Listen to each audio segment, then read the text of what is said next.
Pessoal, agora a Igreja Nazareno está aqui e em seguida é o Vedruna, então, rapidinho, eles vão ter apresentação com danças, música e vamos continuar. O Osiel vai estar falando um pouquinho sobre a Igreja Nazareno. Boa tarde a todos, ou bom dia ainda, né? A Igreja Nazareno ela está situada ali em Santa Mônica, né? Igreja Nazareno de Gileade. E nós temos um grupo de dança, queria apresentar agora, é o grupo Geração de Adoradores. Há 7 anos ele vem trazendo a mensagem de Deus através da dança. Então, esse pequeno grupo que nós temos na nossa igreja, ele existe há 7 anos e vem apresentando em várias localidades onde nós possamos passar a mensagem de Deus através da dança. E após o grupo Geração de Adoradores, teremos o teatro também da Igreja do Nazareno, Gileade.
Caindo ao chão, pois antes morto, agora eu vivo só por ti.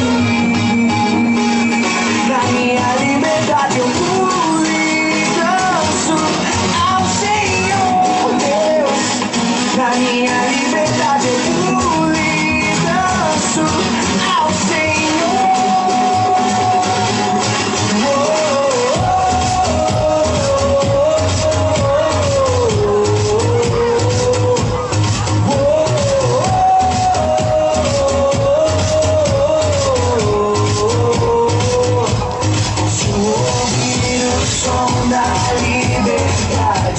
Vindo sobre nós, o som da vida do Espírito em mim. Posso ouvir o som de muitas correntes caindo ao chão, pois antes morto, agora eu vivo só por ti. Na minha liberdade eu pulo e danço ao Senhor Deus. Na minha liberdade eu pulo e danço ao Senhor.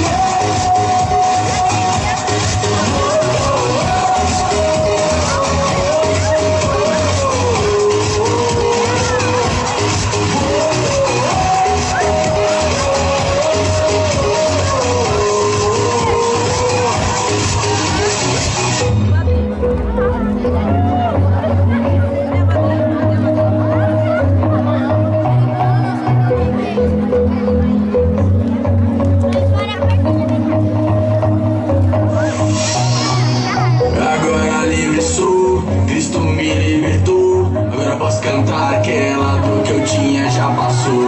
É uma nova história, Ele me deu vitória. Eu vou seguindo com fé, eu sei, no fim vamos se ver na glória. Não vou parar, não.